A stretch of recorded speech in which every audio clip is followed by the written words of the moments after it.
अल्हम्दुलिल्लाहि नहमदुहु व नस्तईनुहु व नस्तगफिरुहु व नुमिनु बिही व नतवक्कलु अलैहि व नऊज़ु बिल्लाहि मिन शुरूरि अनफुसिना व मिन सय्यिआति अअमालिना मन यहदिहिल्लाहु फला मुदिल्ल लहु व मन युद्लिल फला हादिय लहु व नशहदु अन ला इलाहा इल्लल्लाहु वहदहु ला शरीक लहु व नशहदु अन्न मुहम्मदन अब्दुहु व रसूलुहु सल्लल्लाहु तआला अलैहि व अला आलिहि व अस्हाबिहि व बारक व सल्लम तस्लीमन कसीरन कसीरा अम्मा बाद फ़अऊज़ु बिल्लाहि मिनश शैतानिर रजीम बिस्मिल्लाहिर्रहमानिर्रहीम व इन्नका लअला खुलुक़िन अज़ीम व क़ाल अन्नबी सल्लल्लाहु अलैहि वसल्लम अल-कय्यिसु मन दाना नफ़्सहु व आमिला लिमा बअदल मौत। कुरान मजीद की एक आयत और नबी सल्लल्लाहु अलैहि वसल्लम की हदीस पढ़ी है। अल्लाह ताला से दुआ है अल्लाह ताला सही तरह से बात कहने की, सुनने की, समझने की और फिर अमल की अल्लाह ताला तौफ़ीक़ अता फ़रमाए। पहले ज़माने में इस बात का लोग बहुत ज़्यादा ख्याल किया करते थे कि किसी से इस्लाही ताल्लुक़ हो और हम उससे अपनी इस्लाह करवाएं। अल्लाह ताला ने नबी सल्लल्लाहु अलैहि वसल्लम को भेजा, किताब भी दी और आप सल्लल्लाहु अलैहि वसल्लम के बारे में बताया कि युज़क्कीहिम, नबी सल्लल्लाहु अलैहि वसल्लम सहाबा किराम को किताब भी देंगे, हदीस भी बताएंगे और उनका तज़किया भी करेंगे, यानी उनकी इस्लाह भी करेंगे, उनको ज़ाहिरी और बातिनी बुराइयों से पाक करेंगे।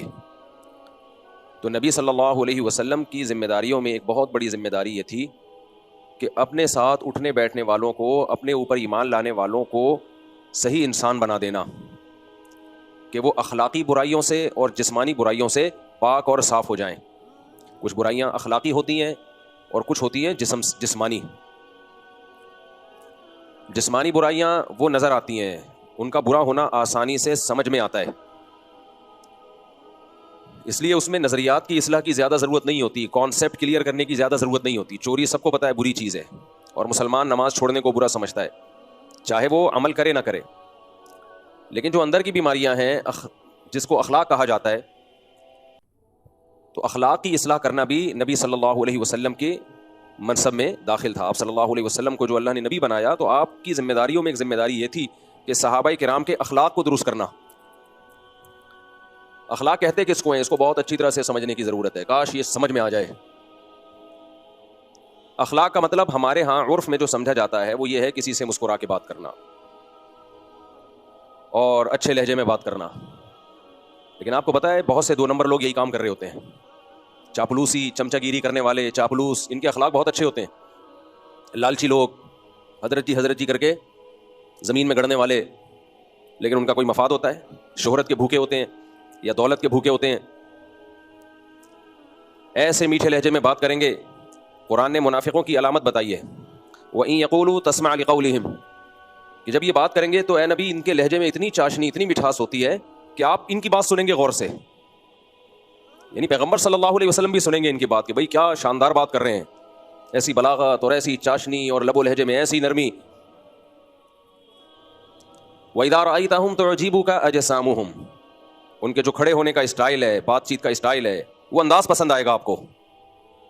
ऐसे पर्सनैलिटी, सफ़ेद पगड़ी, चेहरे पे नूर, लग रहा है कि कोई हज हजरत जी ने छोड़ा नहीं है। तो ये भी एक अखलाक। तो खूब अच्छी तरह समझ लें, अखलाक का मतलब सिर्फ ये नहीं होता कि लोगों से मुस्कुरा के बात की जाए, ये भी अखलाक का एक मुजहर है, बाअखलाक लोगों की एक ज़ाहिरी अलामत है। लेकिन अखलाक इसको नहीं कहते। अखलाक किसे कहते हैं? अरबी में ये जो अखलाक का लफ्ज़ है ये जमा है खुलुक की। किसकी जमा है ये? खुलुक। खुलुक कहते हैं तबीयत को, नेचर को, जिस पे इंसान को ढाला जाए। अब गाड़ी ज़बान इस्तेमाल कर रहा हूँ, थोड़ी आसानी से समझाऊंगा। देखो, जिस सांचे में किसी चीज़ को डाला जाए, लिक्विड चीज़ को, वो उसी सांचे के हिसाब से ढल जाती है। क्या ख्याल है? इधर तवज्जो किधर? मेरी तरफ। आप अगर पानी जो लिक्विड ही होता है, आप उसको जग में डालो और जमा दो तो वो जग बन के निकल आएगा। क्या ख्याल है? आइस क्यूब में हम बर्फ डालते हैं, बर्फ के टुकड़े उसी साइज के बन जाते हैं जिस साइज के वो आइस क्यूब के खाने हैं। तो जिस सांचे में आप लिक्विड चीज को डालोगे, जिस सांचे में ढालोगे, वो वही चीज बन के निकलेगी। तो इंसानों के भी सांचे होते हैं, जिस्मानी सांचे भी होते हैं और रूहानी सांचे भी होते हैं। जिस्मानी सांचा क्या है? वो DNA है जो अल्लाह ने पानी में बना दिया। जब वो पानी माँ के रहम में जाता है तो उस पानी के कतरे में अल्लाह ने ये लिख दिया होता है, ये सांचा बना हुआ है कि इसकी आंख किस कलर की होगी, इसकी पलकें छोटी होंगी या लंबी होंगी, इसके नाखून कैसे होंगे, इसके बाल कैसे होंगे, इसका चेहरा कैसे होगा, इसकी नाक, इसके कान, इसका कद बड़ा होगा या छोटा होगा, ये मोटा होगा या दुबला होगा।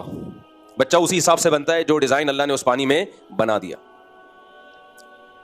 किसी की डिज़ाइनिंग में ये होता है ब्लैक कलर का होगा, इतना ब्लैक होगा अंधेरे में नज़र ही नहीं आएगा। किसी की डिज़ाइनिंग में ये डाल दिया होता है इंतहाई वाइट, ऐसा वाइट होगा कि रोशनी में नज़र नहीं आएगा। तो ये एक ज़ाहिरी सांचा है जिसमें अल्लाह इंसान को ढाल देते हैं। इसको भी खुलुक कहा जाएगा। तख्लीक, खल्क, पैदा करने को कहते हैं ना। उर्दू में ये लफ्ज़ सुना होगा भाई, उर्दू में खालिक किसे कहते हैं? पैदा करने वाला। तो खुलुक ये खल्क से निकला है। खल्क, जिस सांचे में पैदा किया गया, आपको ढाला गया, और उसी खुलुक की जमा अखलाक आती है। तो एक जिस्मानी सांचा होता है, आपका एक ज़ाहिरी स्ट्रक्चर होता है, और एक आपका एक बातनी स्ट्रक्चर होता है। ये जो बातनी स्ट्रक्चर है ना, कि आपकी आदत क्या होंगी, आपकी तबीयत क्या होगी, लालची होगे या सखी होगे, बहादुर होगे या बुज़दिल होगे, बेवफा होगे या वफादार, मतलब परस होगे या शुक्रगुजार होगे, शोहरत के भूखे होगे, दौलत के भूखे होगे या इस्तिगना के साथ जिंदगी गुजारोगे, फसादी होगे या मुस्लिह होगे। कुछ लोग इस्लाह करते हैं लेकिन मकसद इस्लाह नहीं होता, फसाद डालना होता है। तो ये सारी चीज़ें, ये इंसान के बातनी अखलाक हैं। नाशुक्रा, शुक्रगुजार। तो ये जो बातनी अखलाक हैं, इन पे जिस तबीयत पे इंसान ढलता है ना, हर इंसान की एक अलग नेचर होती है। उस ढली हुई तबीयत को क्या कहा जाता है? अखलाक। समझ रहे हो कि नहीं समझ रहे? उस ढली हुई तबीयत को क्या कहा जाता है? अखलाक। खुलुक की जमा। कुरान कहता है इन्नका ला अला खुलुकिन अज़ीम, ए नबी आपको बेहतरीन खुलुक पर पैदा किया गया है, आप उस बेहतरीन अखलाक पर हैं। तो जाहिर है नबी सल्लल्लाहु अलैहि वसल्लम जब बेहतरीन अखलाक पर थे तो आपकी सोहबत जिन्होंने उठाई और आपसे जिन्होंने सीखा, उनके अखलाक भी बेहतरीन। फिर जिन्होंने सहाबा से सीखा, तरबियत ली, तज़किया करवाया, उनके अखलाक भी बेहतरीन। ये सिलसिला सीना बसीना आज तक चला आ रहा है और क़यामत तक चलेगा। तो ये सोहबत के बगैर, बाअखलाक लोगों की सोहबत के बगैर इस चीज़ का हासिल करना मुश्किल नहीं बल्कि बहुत मुश्किल है। अब वो अखलाक हैं क्या जिससे हमने अपने आप को आरास्ता करना है, जिसको कहते हैं ना बाअखलाक आदमी है। हम तो बाअखलाक का मतलब वही लेते हैं, हर वक्त बत्ती सीधी खाता रहे, मुस्कुराता रहे, गुस्सा ही ना आए कभी किसी बात पे, उसको थैंक यू कहता रहे, हर एक से झुक के मिलता रहे। ठीक है, ये भी अच्छी बात है, लेकिन शरीयत में अखलाक का ये तसव्वुर बोलो नहीं। बाज़ दफ़ा गुस्सा करना अखलाक का तकाज़ा है, सख्त लहजे से बात करना आपके बाअखलाक होने की अलामत है, झुक के ना मिलना आपके बाअखलाक होने की अलामत। चापलूसी करने वाले झुक के मिल रहे होते हैं। तो इस्लाम में अखलाक का तसव्वुर यह है कि आपके दिल में लालच ना हो, आप शोहरत के भूखे बोलो ना हो, आप में दौलत की हवस बोलो ना हो, आप में तकब्बुर ना हो कि हम चुमा दीगरे नीस, मैं ही हूं दुनिया में एक पैदा हुआ जिसको सब पता है, बाकी सारे क्या हैं? बेवकूफ। अपनी राय को हमेशा सुपीरियर समझना कि मैं गलती नहीं करता, मेरी राय हमेशा क्या होती है? दुरुस्त, बाकी सब गलत।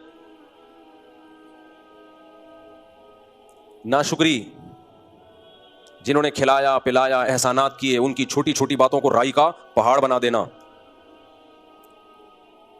किसी शख्सियत के बड़े होने या छोटे होने का लिहाज किए बगैर हर एक से एक जैसा मामला रखना, ये भी बदअखलाक आदमी की अलामत होती है। कौन खानदान का बड़ा है, कौन आपका मोहसिन है, ना भाई सबको एक लाठी से हाँका जाए। औरत का अपने शौहर को वैल्यू ना देना, एहतराम ना करना, वो समझना कि मैं और ये बराबर है, ये भी बदअखलाक औरत करती है ऐसा। भाई अगर दोनों एक जैसे होते तो ये आपको छोड़ दे, आपकी क्या हैसियत रहेगी सोसाइटी में? आज हमारी ख़वातीन ये बात बहुत कहती हैं कि जितनी ज़रूरत मर्द को हमारी है, हमें उतनी ही ज़रूरत है। ना ना ना, आपको मर्द की ज़रूरत ज़्यादा है। अल्लाह ना करे वो आपको छोड़ दे, मुंह काला करने के लिए उसके पास औरतें बहुत हैं। ये तो शरीयत का पाबंद है कि उसने, शरीयत ने हलाल पर की बाउंड्री खींच दी है, वरना अंग्रेज तो शादी वादी थोड़ी करता है, वो उसको पता है अज़ाब जान है भाई बीवी बनाना, नाइट क्लबों में रोजाना मुंह काला करेगा। लेकिन इस्लाम ने मर्द को पाबंद किया कि वफा करो, इसके अलावा किसी और औरत की तरफ मत जाओ और सारी जिंदगी इसका नान नफका उठाओ। कितनी भारी भरकम कीमत देता है हमारी सोसाइटी का मर्द औरत के लिए, मगर मीडिया उसको बदअखलाक बना रहा है और मर्द के मुकाबले में लाके खड़ा कर रहा है। खुले दिलवा दिलवा के ना, खुला ले लो और तुम इंडिपेंडेंट ज़िंदगी गुजारो, तुम्हें किसी की ज़रूरत नहीं है। इस्लाम ने क्या कहा? भाई ये तुम्हारा मोहसिन है, इसकी कड़वी कसीली बर्दाश्त कर लो। लौ कुन्तु आमुरु अहदन अन यस्जुद लि अहदिन लअमरतु निसा अन यस्जुदन लिअज़वाजिहिन्ना। सजदे का हुक्म होता तो औरत को हुक्म देता शौहर के सामने सजदा करे। ये बातें पहले माएँ बच्चियों को सिखाती थी। भाई ऊंच नीच घर में होती है, बर्दाश्त कर लो। ना ना ना, आजकल ईंट का जवाब पत्थर से। लेकिन आप इन खवातीन को दफ्तरों में देखें, nice to meet you, attitude ऐसा खानदानी, बॉस के साथ ऐसे इनका जो बिहेवियर है बॉस के साथ बड़ा ज़बरदस्त। तो भाई हम बराबर के हैं, बराबर के होने में भाई मर्द का फायदा है। मर्द क्या, बराबर के हैं, निकलो पतली गली से यहाँ से। अंग्रेज की बीवी और अंग्रेज बराबर होते हैं, इसलिए अंग्रेज कहता है कि शादी करो। 50 साल में बुढ़े होके तो कर रहा होता है बेचारा शादी। हमारे यहाँ टीनेजर लड़के फंस चुके हैं मेरी बयाना सुन के। 18-18, 20-20 साल के लौंडे शादी करके मेरे बयाना सुन के शादी की और फंस गए। क्यों फंस गए? इधर उधर मुंह नहीं मार सकते वो, रात को जल्दी घर पर आएंगे, सारा नान नफका उसका उठाएंगे वो। ये तो अय्याशी की उम्र थी इनकी, लेकिन इन्होंने अपने आप को बाउंड कर लिया एक औरत की वफा के लिए। तो फिर इस्लाम औरत को भी कुछ अहकाम देता है, ये तुम्हारे सर का ताज है, तो इसको इज्जत दो, इसको रिस्पेक्ट दो। ये तुम्हारा बॉयफ्रेंड नहीं है, ये घर का सरबरा है। तो अखलाक के हमारे यहां मैयार ही चेंज हो चुके हैं। हम गोरों से अखलाक सीख रहे हैं। किससे अखलाक सीख रहे हैं आजकल? गोरों से। तो हसद ना हो आप में, जेलिसी ना हो, इस्तिगना हो, दूसरों के टुकड़ों पे नजर ना हो। इस्तिगना और तकब्बुर ये दो देखने में एक जैसी चीजें हैं, लेकिन इनमें जमीन और आसमान का फर्क है। तकब्बुर किसे कहते हैं? दूसरे को नीचा समझना। और इस्तिगना किसे कहते हैं? अपने आप को मखलूक का मोहताज ना समझना। देखने में दोनों एक जैसे हैं। मिसाल के तौर पर आप गरीब हैं, मिस्कीन हैं, खाने को रोटी नहीं है, आपकी खुददारी ये कहती है मैं किसी के सामने हाथ ना फैलाऊं, मैं किसी के सामने हाथ ना फैलाऊं। ये क्या है? ये तकब्बुर है या इस्तिगना है? बोलो ना। ये इस्तिगना है। ये बुरी चीज है या अच्छी चीज है? अच्छी चीज है, ये पसंदीदा है। इसको खुददारी कहते हैं, अरबी में इस्तिगना कहते हैं। इफ़्फ़त और पाकदामनी भी कहते हैं कि अपने दामन को दागदार होने से बचा रहा है। लेकिन यही मामला अगर बाप के साथ हो, आपको रोटी नहीं मिल रही, बाप ने कहा ये ले पैसे ले, 2 रोटी जाके ले आ। आप कह रहे हो हम किसी के टुकड़ों पे पलने वाले, बोलो नहीं है। वही माँ कह रही है ये ले पैसे ले, कुछ खा ले जाके, हम किसी के मोहताज नहीं है, इंडिपेंडेंट है, हम किसी के टुकड़ों पे नहीं पलते। अब ये इस्तिगना है, तकब्बुर है? ये तकब्बुर है। उसको कहा जाएगा गैरत लेस आदमी। अब गाली को इंग्लिश में कर लो ना तो मुहज़्ज़ब हो जाती। गैरत लेस आदमी, तू सारी जिंदगी बाप के टुकड़ों पे ही पला है। सारी जिंदगी किसके टुकड़ों पे पला है? बाप और माँ के टुकड़ों पे पला है तू। आज सीना चौड़ा करके कह रहे हैं हम किसी के मोहताज नहीं है। तू मोहताज है बाप का भी और माँ का भी। ये इस्तिगना किसी और के सामने जाके दिखाया कर, किसी और के सामने जाके दिखाया कर। आज हमारी जो यंग जनरेशन है उसको इस्तिगना और तकब्बुर, इन दोनों में फर्क ही खत्म होता चला जा रहा है। बड़ों के सामने झुका जाता है भाई, अपने जैसों के सामने इंसान अपनी टांग ऊंची रखता है, लेकिन खुददारी है। आजकल खवातीन भी इस तरह के ताने देती हैं शौहर को। 10 साल उसकी आमदन से खा पी के उसको निचोड़ दिया। अब फिर इस तरह के ताने कि हम तुम्हारे टुकड़ों पे पलने वाले नहीं है। मर जब बुढ़ा हो जाए ना, हमारी सोसाइटी में उसके साथ बहुत बुरा होता है। उन खवातीन के यहाँ जिनकी दीनी तरबियत नहीं है, जिस औरत की दीनी तरबियत है, अच्छे खानदान की है, वो बुढ़ापे में अपने शौहर से ज्यादा मोहब्बत करती है। वो बच्चों की साइड कभी भी नहीं लेती। वो बाखलाक होती है। वो कहती है भाई मेरी जिंदगी में पहले ये आया है, तुम बाद में। तुम्हें भी मैंने जो पाला है ना, इसने शेल्टर दिया था तो अच्छे तरीके से पाल लिया। ये शेल्टर ना देता तो धक्के खाती मैं तुम्हें लेके। लिहाजा अब अगर कभी झगड़ा होगा तो मैं अपने शौहर की साइड लूंगी, बेटों की साइड नहीं लूंगी। ऐसी खवातीन भी है, इज्जतदार खानदान से उनका ताल्लुक है, गैरतमंद है। लेकिन ऐसी भी हैं कि निचोड़ लिया उसको। अब बेटों और बेटियों के साथ मिलके उस बुढ़े की ऐसी की तैसी की हुई है। वो बेचारा सिसक सिसक के मर रहा है, क्योंकि अब वो कमाने के काबिल बोलो नहीं रहा, निचोड़ लिया। अब यही कि तुम्हारे बाप ने मुझे दिया क्या है, सारी जिंदगी सताया है इसने, सारी जिंदगी सताया है। तो जब सताना शुरू किया था उस वक्त अलहदगी ले लेती। मजबूर थी मैं, एक्चुअली मजबूर थी। बच्चे लेके कहां जाती? इसका मतलब आपको इसकी जरूरत थी ना। आपको पता था बच्चे लेके किधर धक्के खाऊंगी मैं, तो इसने शेल्टर दे दिया ना, तो बड़ी बुनियादी जरूरत आपकी पूरी कर दी ना। तो जो बहुत बड़ा फेवर आपने इससे लेना था वो फेवर ले लिया। इतना बड़ा फेवर आपने इससे ले लिया कि जिंदगी आपने एक शेल्टर में एक बच्चों को पाल लिया, बच्चों के बाप की मौजूदगी में। तो अब तो इसके भाई अगर कुछ जुल्म ज्यादती हुई थी, इसका मतलब इसके जुल्म का लेवल कम था, इसके एहसानात का पलड़ा भारी था। तो जब उस वक्त बर्दाश्त कर लिया इसलिए कि जरूरत थी, अब इसको जरूरत है बर्दाश्त कर लो ना। ना, जब हमें जरूरत थी तो बर्दाश्त करेंगे, बुड्ढे को जरूरत है तो बर्दाश्त नहीं करेंगे। इतना खुल के बोलता हूं तो खवातीन जो मुझे गालियां देती है ना, वो खवातीन ही जानती हैं। जैसे कमेंट्स में गालियां आती है ना, लेकिन मैं बुड्ढों को देख रहा हूं भाई, हम इसी सोसाइटी में बड़े हुए। हाँ, गैरतमंद खवातीन गैरतमंद होती हैं, ऐसी भी हैं। हमारे हजरत फरमाया करते थे, मियाँ बीवी में असल मोहब्बत शुरू ही बुढ़ापे में होती है। बाज़ दफ़ा यूट्यूब पे, इंस्टाग्राम पे क्लिप आ रहे होते हैं, बुड्ढा बुड्ढी एक दूसरे को खिला रहे हैं, ऐसा अच्छा लगता है, बड़ा अच्छा लगता है देख के। वो एक इंस्टाग्राम या टिकटॉक पे वीडियो आई, एक बूढ़ा बेचारा बैठा हुआ है, वो जो बुढ़िया है उसकी बीवी, वो लेकिन चेहरे पे मुस्कुराहट, कह रहे सादत समझ के करता हूं, जन्नत का जरिया समझ के करता हूं। तो वो जो साहब है ना यूके, वो मुझे कहने लगे कि मुफ्ती साहब बहुत खर्च किया अपने बीवी बच्चों पे, जिंदगी लुटा दी, अपने लिए कुछ नहीं बचाया। कहते हैं अब मेरा टाइम ऐसे पास होता है, घर में तो कोई लिफ्ट बोलो नहीं कर, थोड़ा सा ऊंची आवाज में बात कर लो तो आगे से उसी स्पीड के साथ रिप्लाई। हमारे एक दोस्त हैं, वो समझ ना जाए कि उनकी बात हो रही है। उनके अब्बा कहीं यूके चले गए, तो अब्बा तो देसी स्टाइल के थे, उन्होंने वहीं जाके भी डांट टपट शुरू कर दी, ये बच्चा क्या कर रहा है, ये क्या कर रहा है, ये मेरा पोता क्या कर रहा है, मेरा नवासा क्या कर रहा है। उन्होंने तो भगाया अब्बा को। यहां आके इनसे बोला, यार तुमने अब्बा को पाला हुआ कैसे है, ये तो डांट टपट करते हैं। मैंने कहा देख लो मेरे भाई, तुम देसी हो, तुमने खुशी खुशी अब्बा को रखा हुआ है और ये डांट टपट सुबह शाम बर्दाश्त करते हो, बल्कि बाप के मरने पे रोगे। और यही तुम्हारे जो रिश्तेदार वहां जाके रहे हैं, वो बाप को चंद दिन बर्दाश्त नहीं कर पाए। ये फर्क है लंदन में और पाकिस्तान में। हम ढक्कन लेस, गटर ढक्कन लेस लोग हैं, लेकिन अखलाक लेस बोलो नहीं है। ये जो हमारे गटरों के ढक्कन नहीं है, ये तो हमारे हुक्मरानों की वजह से नहीं है भाई, ये तो हमारे हुक्म। इंडिया डरा क्यों है हमसे? उसने जब कराची का हशर देखा, उन्होंने बोला ऐसा हशर इन्होंने हमारा कर दिया, हमारा तो किसी को मुंह दिखाने के काबिल नहीं रहेंगे हम लोग। क्या ख्याल है भाई? उन्होंने देखा कि यार इन्होंने अपने मुल्क का जो हशर किया हुआ है, हमारे मुल्क पे कब्जा करके अगर इन्होंने यही कर दिया। वैसे उनका भी कोई इतना अच्छा हाल नहीं है, ये तो हम वैसे एक लतीफे के तौर पे बताते हैं। वहां भी कोई ऐसा नहीं है कि डेवलपमेंट के काम हो रहे हैं और उसको उन्होंने स्विट्जरलैंड बना दिया हो। खून हमारा एक ही है। तो वो मुझे कहने लगे कि मुफ्ती साहब बहुत बुरे हालात में हूं, ना बेगम लिफ्ट कराती है और ना बच्चे। तो मैंने कहा फिर टाइम कैसे पास होता है? कहते हैं शाम को एक थड़ा है, मेरे जैसे सारे बुड्ढे वहां जमा होते हैं सताए हुए, मेरे जैसे सारे बुड्ढे वहां बोलो जमा होते हैं, जो कह रहे सब तक का तकरीबन यही हाल है, इल्ला ये कि किसी को अल्लाह ने दीन पे चलने की तौफीक अता फरमाई। तो सारे बुड्ढे जितने भी हैं जो रिटायर हो गए, जॉब से रिटायर होना तो समझ में आता है, घर से भी रिटायर हो गए। कह रहे हैं जब तक खिला पिला रहे थे तो थोड़ी बहुत इज्जत थी, अब उसे गए। यही हाल बाप का भी होता है, और जब मां ज्यादा बूढ़ी हो जाएगी ना, उस बेचारी का भी यही हाल होने वाला है, फिर उसका भी यही होने वाला है।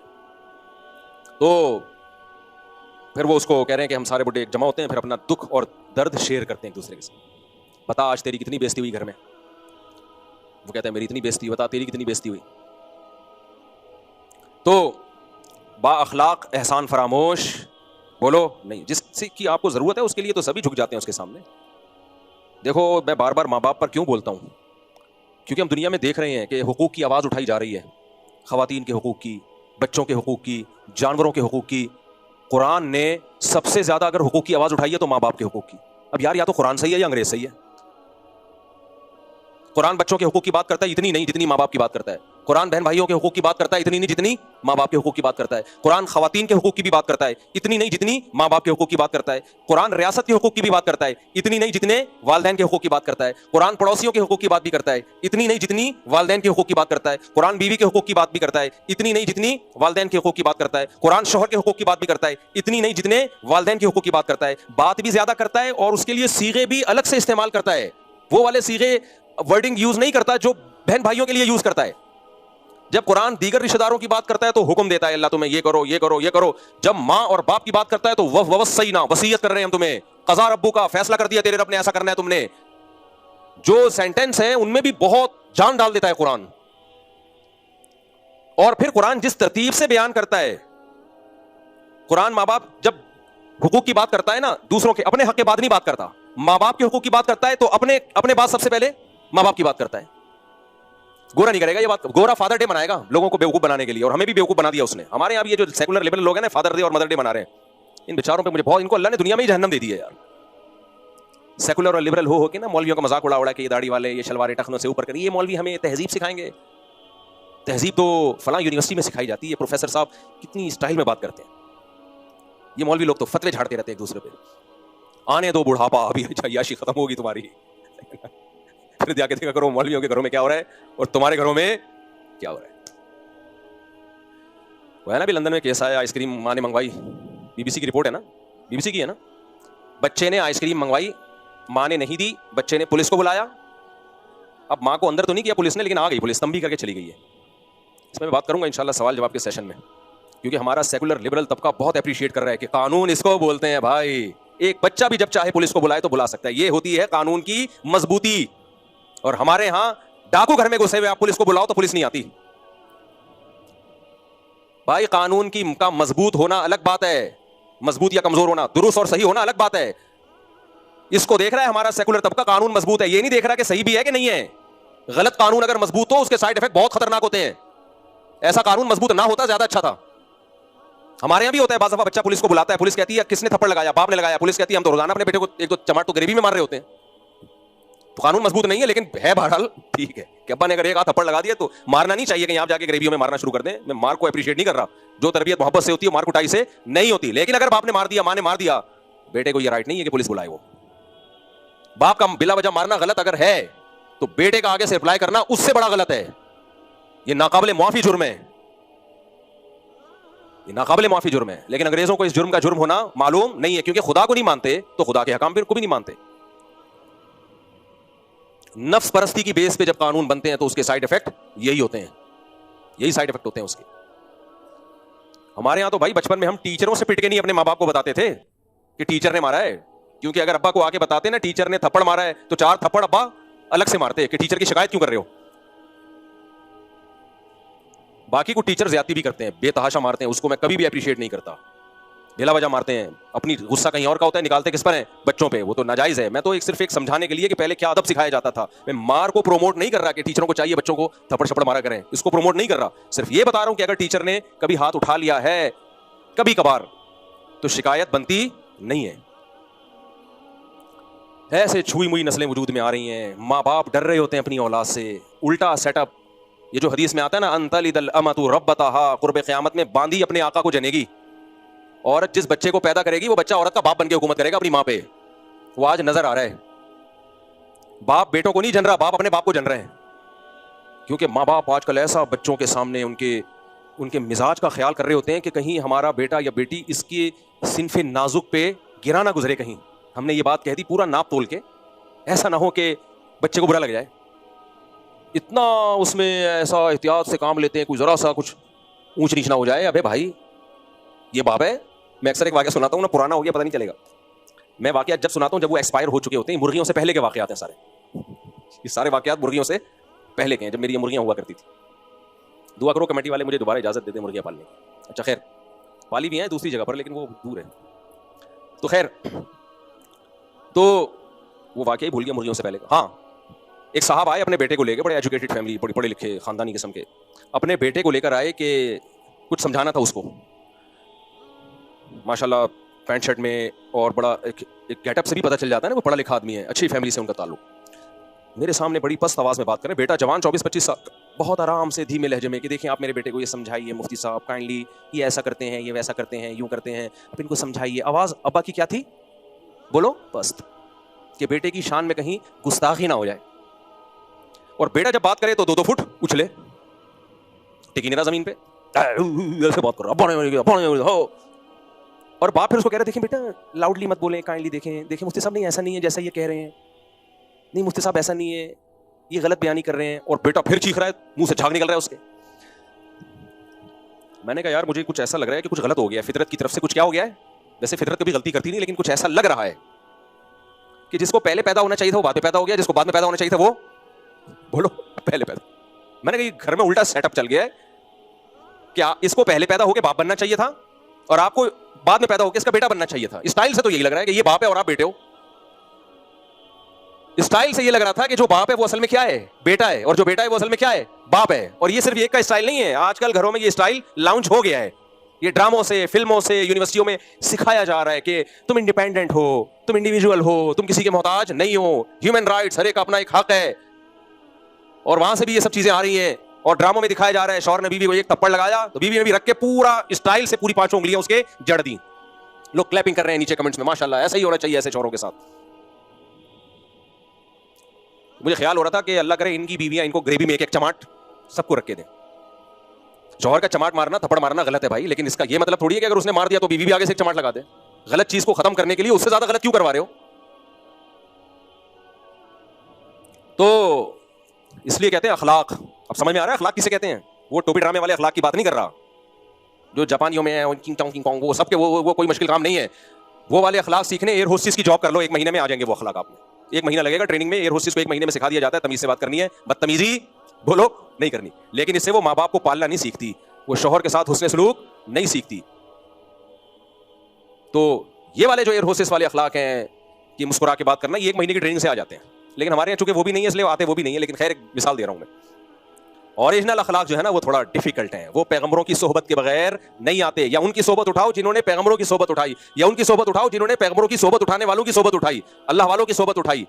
उनकी सोहबत उठाए बगैर ये सच्ची मुच्ची वाले अखलाक पैदा नहीं होते। सच्ची मुच्ची वाले अखलाक पैदा नहीं होते। तो मैं जिस अखलाक की बात कर रहा हूं वो है बातिन की इस्लाह, कि अपने मोहसिनों को सब पहचाने इंसान। इस्लाम में सबको एक लाठी से नहीं हाँका गया है। पड़ोसी का हक दूर रहने वाले से ज्यादा है। आज हमारी सोसाइटी में है ज्यादा है भाई। वो जो आपकी दीवार, जिसकी दीवार के साथ लगती है उसमें और गफ्फार साहब में कोई फर्क बोलो है ही नहीं। जमशेद साहब हो गए या पड़ोसी हो गया, कोई फर्क नहीं है। देखो पोर्शन वाले घर कभी भी मत लो। पोर्शन वाले घर जो है ना, पोर्शन वाले, ये ढीठपना, पड़ोसियों के हुकूक की बात कर रहा हूं। पोर्शन वाले घर में सब एक दूसरे के पड़ोसी होते हैं ना। क्या ख्याल है? अपार्टमेंट बना दिए ना 4-6 घर आपने ले लिए, गए आप, ऐसा बेड़ा गर्क होगा ना आपका। एक इतना पानी इस्तेमाल करेगा, मोटर खराब होगी तो उसके पैसे नहीं देगा, वो कहेगा तुमने खराब की है। मुझे घर मिल रहा था कि पोर्शन, मैंने कहा नहीं लूंगा भाई। झुग्गी में रह ले इंसान, अपनी हो वो ज्यादा बेहतर है चंद लोगों के साथ मिलकर रहना, क्योंकि ख्याल ही नहीं है दूसरे का। टैंकी मुश्तरक है तो एक तो पानी पूरा ना छोड़ रहा है, मोटर खराब हो रही है तो कोई पैसे नहीं दे रहा। 4 पोर्शन होंगे, हर एक ने छोटी छोटी अपनी अलग अलग मोटरें लगाई हुई है, लगाने की जगह है नहीं इतनी। आप दाखिल हो ऐसा लगता है कोई फैक्ट्री है, हर तरफ मोटर ही मोटरें। पड़ोसियों के हुकूक कहां गए मेरे भाई? एक साहब जानने वाले, उन्होंने मुझे अपने ऊपर पोर्शन में बुलाया, उनका फड्डा चल रहा है तो फड्डा खत्म करने के लिए उन्होंने अलग अपनी टैंकी लगा ली। अब दिमाग देखें, माइंड देखें पड़ोसियों का। अलग टैंकी लगाई ताकि मुश्तरका टैंकी से पानी आए नहीं और झगड़ा हमेशा के लिए खत्म। अब जब अलग टैंकी लगाई है, लगानी तो ऊपर ही थी ना, तो ऊपर पोर्शन वाले ने छप्पड़ में अलग से एक वॉल अपने घर के लिए भी निकाल लिया उससे। माशाल्लाह, माइंड देखें। अब वो परेशान के यार हम जब टैंकी भरते हैं थोड़ी देर में पानी खत्म। इत्तेफाक से मैं किसी काम से उनके ऊपर पोर्शन चला गया ना, तो मैंने देखा, मैंने कहा तो छप्पड़ में एक अलग से वॉल निकला हुआ है। और जिन्होंने वॉल निकाला जैसे में कह रहे हैं मुफ्ती साहब हम तो आपके रोज बयान सुनते हैं माशाल्लाह, नाइस टू मीट यू, बैठिए। जो रोज बयान सुन के भी हाल है तुम्हारा यार, नहीं सुनते तो क्या हाल होता। एक तरफ हदीस में आता है जिसने 1 दिरहम चोरी किया ना, 700 नमाजें उसकी जाया हो जाती हैं। और यहां पानी चोरी कर रहे हो यार सुबह शाम किसी और, वो बेचारा अपने खर्चे पे टैंकर ला के, पानी तो गवर्नमेंट देती नहीं हमें। इंडिया पानी बंद करे ना करे इससे हमारी सेहत पे कोई फर्क नहीं पड़ता, क्योंकि इंडिया ने जब बंद नहीं किया था तो भी हमें पानी नहीं मिल रहा था, जब बंद कर दिया तो भी नहीं मिल रहा। हम तो टैंकर पे चल रहे हैं, टैंकर पे चल रहे हैं भाई। तो ये आखिरी सहारा है हमारा टैंकर, ये भी गया, गए हम। फिर बारिशों पे सेट हो जाएंगे हम, खुद डैम बना के ना रखेंगे, बारिश का पानी हुआ स्टोर किया उसको। साइंसदानों को चाहिए पहली फुर्सत में हाइड्रोजन डाइऑक्साइड बनाने का कि कोई मशीन इजाद कर लें। ये कि हवा में हाइड्रोजन और ऑक्सीजन तो होती है, हम खुद बना लिया करेंगे 2 हाइड्रोजन के 1 ऑक्सीजन को लेके मिक्स करके। हमें हुकूमत के पे डिपेंड करने से निकालो। सोलर प्लेटें तो आ गई ना, अल्लाह का शुक्र है, बिजली में लोग अब इंडिपेंडेंट होना शुरू हो गए हैं। ऐसा ही कोई साइंसदानों को चाहिए पहली फुर्सत में कोई मशीन बनाए जिससे पानी बना सके हम लोग। तो मेरे भाई ये भी अखलाक हैं। इस्लाम ने पड़ोसी का हक दूसरों से ज्यादा बताया है, ज्यादा बताया। लेकिन खानदानी लोग भी अल्हम्दुलिल्लाह, हमारे एक दोस्त थे, कुआं खोदा उन्होंने अपने लिए। कह रहे मैंने पहले से नियत कर ली कि जब कुआं भर जाएगा, हम टैंकी, मीठा पानी था उनके यहाँ, जब मेरी टैंकी भर जाएगी कुएं के पानी से तो जितना बचा हुआ पानी है सारा अड़ोस पड़ोस में जो पड़ोसी है, जो करीब का, उसका हक ज्यादा है ना, तो सबसे पहले उसको, फिर उसके बाद वाले को, फिर उसके बाद वाले को। अच्छा, उस इलाके में पानी बहुत कम था, अल्लाह की कुदरत, नीयत अच्छी थी ना, तो पानी बेतहाशा दे दिया अल्लाह ने, पहले से नीयत अच्छी थी। कह रहे मैं अपनी टैंकी भर लेता हूं, उसके बाद पूरा मोहल्ला उस कुएं से फायदा उठाता है, सब आगे भर भर के जा रहे हैं। मैंने कहा तुम्हारी नीयत अच्छी थी तो अल्लाह ने बरकत दी है। सही हदीस है, नबी सल्लल्लाहु अलैहि वसल्लम ने फरमाया कि एक शख्स ने बादलों में आवाज सुनी कि जा फलां की जमीन पे जाके बरस, ए बादल जा फलां की जमीन पे जाके बरस। कह रहे मैं हैरान हुआ, कौन गैबी आवाज लगा रहा है भाई, बादल को फलां की जमीन पे बरसाया जा रहा है। तो इसने उस जमीन वाले से पूछा कि भाई तू कौन सा ऐसा अमल कर रहा है कि बादल को स्पेशल ऑर्डर दिया जा रहा है कि तेरी जमीन पे जाके बरस। कह रहा है जो पैदावार होती है 1/3 उसमें से अल्लाह की राह में सदका करता हूं मैं। नबी सल्लल्लाहु अलैहि वसल्लम ने फरमाया, देखो नबी की बातों पर ईमान होना ईमान से बड़ी कोई नेमत नहीं है, तो इन बातों को सुनने में मजा बहुत आता है।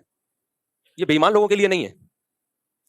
मजा किस बात का आता है कि हमारा रब और हमारा मजहब कितना अच्छा है, हमें खर्च करने की तरगीबें देने के लिए कितनी पावरफुल मोटिवेशन है, कितनी पावरफुल हौसला अफजाई है। नबी ने फरमाया कि रोजाना 2 फरिश्ते सुबह के वक्त में ये निदा लगाते हैं, दुआ करते हैं। सुबह जैसे ही होती है ना, जिस इलाके में सुबह होगी, 2 फरिश्ते ये दुआ मांगते हैं, ऐ अल्लाह जो आज के दिन खर्च करेगा ना मखलूक पे, उसके माल को बढ़ा दे, और जो हाथ रोकेगा उसके माल को जाया कर दे। अल्लाह वैसे भी ये काम कर सकता था ना, लेकिन अल्लाह ने इस काम के लिए 2 फरिश्तों की ड्यूटी लगा दी है, रोजाना सुबह उठ के ये दुआ मांगना। तो अल्लाह को बड़े दिल वाले पसंद हैं, छोटे दिल वाले पसंद बोलो नहीं। अल्लाह छोटे दिल का है, बड़े दिल का है? बड़े दिल का है। यहूदियों ने कह दिया था कि अल्लाह हमें तरसा तरसा के खिलाता है, माज़ अल्लाह। वक़ालतिल यहूदु यदुल्लाहि मग़लूला, यहूदी कहते थे अल्लाह के हाथ तंग है, बहुत थोड़ा थोड़ा देता है। अल्लाह को इतना गुस्सा आया, कुरान की आयतें नाजिल हुई, फरमाया गुल्लत अयदीहिम, इन कमबख्तों के हाथ बंद हैं, वलुइनु बिमा क़ालू, जो इन्होंने कहा इन पर लानत, बल यदाहु मबसूततान, अल्लाह के दोनों हाथ खुले हुए हैं। देखो अल्लाह माज अल्लाह नकले कुफर, अगर बखील होता तो अल्लाह को ये ताना सुन के गुस्सा आता? बोलो ना, किसी कंजूस को ताना दो ना कि तू खर्च नहीं करता और सब बचाता है, थैंक यू आपने मेरी तारीफ की, मैं एक कनात पसंद इंसान हूं और अल्हम्दुलिल्लाह फ्यूचर के लिए बचाता ही रहता हूं, मैं कोशिश है कि कब्र में भी साथ लेके जाऊंगा। शुक्रिया, आपके मुंह से अपनी तारीफ सुन के बहुत खुशी हुई, यूं बोलेगा ना। लेकिन जब सखी को आप कंजूस बोलते हो ना, तो बोलेगा कंजूस होगा तू, कंजूस होगा तेरा बाप, कंजूस होगा तेरा दादा, कंजूस होगी तेरी माँ, वो ऐसे बोलेगा। तो सखी आदमी को कंजूसी का ताना सुन के गुस्सा आता है, और कंजूस को कंजूसी का ताना सुन के खुशी होती है कि यार, जैसे एक चोर को जज ने कहा कि तुमने कमबख्त ऐसे बेहतरीन तरीके से चोरी की है, किसी को पता ही नहीं चला। कहते हैं आप पहले आदमी जो मेरे फन की तारीफ कर रहे हैं, वरना मैं इस काबिल का हूं। ठीक है, चोर के लिए तो यही खुशी की बात है ना कि मैं ऐसे चोरी करूं किसी को पता ही ना चले, तो चोर चोरों में फख्र कर रहा होता है। अबे तू चप्पल चोरी करते हुए पकड़ा गया, हमने तो बैंकों के लूटा है, किसी को कानो कान खबर नहीं हुई। तो दूसरा चोर कहता है यार सलूट है आपको। लेकिन इज्जतदार आदमी को आप चोर बोल दो, उसको खुशी होगी? चोर को आप बोलो यार बड़ा एक्सपर्ट चोर है, कह के थैंक यू। इज्जतदार आदमी को आप बोलो चोर, बोलेगा चोर होगा तू, चोर होगा तेरा बाप। तो यहूदियों ने अल्लाह को बोल दिया बखील, माज अल्लाह कंजूस। अल्लाह को इतना गजब आया, फरमाया ये कंजूस है, इन पर लानत, बल यदाहु मबसूततान, अल्लाह के दोनों हाथ खुले हुए हैं, युनफिकु कैफा यशा, जैसे चाहता है लुटाता है बंदों पे। तो बताओ अल्लाह को कंजूस पसंद है या सखी पसंद है? और कंजूस की 2 किस्में होती हैं, बस ये कह के बयान खत्म कर रहा हूं। एक कंजूस, एक मां कंजूस। कराची की जबान में क्या कहते हैं बोलो? कंजूस तो वो होता है जो सखावत नहीं कर रहा, और मां कंजूस वो होता है जो दूसरे का जायज हक भी नहीं दे रहा, मालिक मकान को किराया नहीं दे रहा कमबख्त टाइम पे। बिल ड्यूज है, आप सब पड़ोसी इकट्ठे एक अपार्टमेंट में रहते हो, यार सब मिलके पानी का बिल दो, सब मिलके गैस बिजली का बिल दो। नहीं जी, एक गार्ड आपने गली में रखा हुआ है सिक्योरिटी के लिए, तो सब लोग उसके पैसे देना। 10 आदमी पैसे दे रहे होते हैं, बाकियों से पैसे निकालना ऐसे जैसे कब्र से किसी मुर्दे को उखाड़ा जा रहा है। आप देख लो जितने सिक्योरिटी गार्ड गलियों में होते हैं, सब कमाने वाले लोग होते हैं, लैंडलॉर्ड होते हैं, लेकिन उनकी जेब से 2-3 हजार रुपए उस गार्ड के लिए नहीं निकल रहे होते। ये तो वाजिब है आप पे देना, वो नहीं दे रहे होते। तो ये भाई कंजूसी की सुपरलेटिव डिग्री है। ये वो अखलाक हैं जिन्हें हमें दुरुस्त करने की बोलो जरूरत है। इट इज कॉल्ड अखलाक। बाकी थैंक यू वाले भी वो भी जरूरी है, लेकिन वो असली पहले कौन से हैं? ये वाले अखलाक। दिल बड़ा करो भाई, तारीफें करनी नहीं चाहिए अपनी, क्यों हम काबिल तारीफ भी नहीं है। मुझे अभी याद आया है कि गैस का बिल मेरे साथ जो पड़ोसी है ना, उन्होंने 6 महीने से नहीं दिया, अकेला मैं ही दे रहा हूं, हालांकि मीटर दोनों में। अभी मुझे याद आया है, क्या क्या थक गया। अब आपको क्या पता कौन से पड़ोसी? गीबत इसलिए नहीं है कि मेरे 4 पड़ोसी हैं। अगर कोई पड़ोसी आएगा, मुफ्ती साहब आपने हमारा जिक्र कर दिया, मैं कहूंगा खाली तुम थोड़ी हो भाई, 3 और हैं। तो इसलिए मेरे पास ये ऑप्शन है कि मैं जब पड़ोसी की गीबत करूं तो गीबत नहीं होगी। वो आप लोग के पास ये ऑप्शन नहीं है। ये 4 का फायदा होता है। अकेला बिल दे रहा हूं, हालांकि मीटर दोनों में मुश्तरक है, लेकिन वो घुन्ने बने हुए हैं, दिए जा रहे हैं। मुफ्ती साहब देने दो। मैं फिर मसरूफ हूं, भूल जाता हूं मैं। फिर 4 दिन बाद ख्याल होता है, जाके दरवाजा नॉक करो, भाई बिल दो यार, मैं अकेला क्यों दूं? अच्छा मुफ्ती साहब कल देंगे, अब हम मसरूफ लोग हैं। फिर 6 महीने बाद हो सकता है अगली दफा जब मुर्गियां आए तो उसके बाद याद आए मुझे। तो ये मार्केट में क्या चल रहा है? बोलो। ये चल रहा है मार्केट। और हमारे साथ तो कम हो रहा है, मेरे जो पड़ोसी है ना दूसरे उसी अपार्टमेंट में, उन बेचारे बूढ़ों के साथ बहुत बुरा हो रहा है। वो तो रोजाना शिकायतें लेके आ रहे होते हैं, पानी का बिल मुफ्ती साहब मैं अकेला दे रहा हूं, वो नहीं दे रहे। गैस का बिल मैं अकेला दे रहा हूं, फला नहीं दे रहा। गैस काट के चले जाएंगे। मैंने कहा कटने तो गैस, कह रहे हैं मेरा तो बेड़ा गर्क हो जाएगा ना, उसका हो जाना हो। तो ये है अखलाक। ये क्या है? ओ भाई जब एक साथ रहते हो तो बढ़ चढ़ के ताउन करो, क्योंकि पड़ोसी में और जमशेद में क्या है, जो दूर के रहने वाले हैं, वो जमशेद गफ्फार सतारो, उसके बजाय पहला हक किसका है? नबी ने तो यहां तक फरमाया अगर कोई खाना बनाओ, पहले गुर्बत थी, उस दौर के हालात थे ये, तो शोरबा ज्यादा कर दो, उसमें से पड़ोसियों को भी दे दो। अब इतनी गुर्बत नहीं है, पड़ोसी इतने मालदार होते हैं कि शोरबा ज्यादा करोगे वो खाएगा ही नहीं, होगा क्या पतला सालन बना के भेज दिया। लेकिन ये बताया गया है भाई उसका ख्याल करो। यहां ख्याल नहीं किया जा रहा, जो वाजिब हक है वो भी नहीं अदा किया जा रहा। तो नबी ने फरमाया कि बुइस्तु लिउतम्मिमा मकारिमल अखलाक, अल्लाह ने मुझे भेजा इसलिए ताकि इंसानों में आला दर्जे के अखलाक पैदा कर दूं। कंजूसी, बुखल, हसद, बुग़्ज़ ये निकाल दूं। अल्लाह हमसे ये चीजें निकाल दे और इंसान का बच्चा बनने की अल्लाह हम सबको तौफीक अता फरमाए। व मा अलैना इल्ला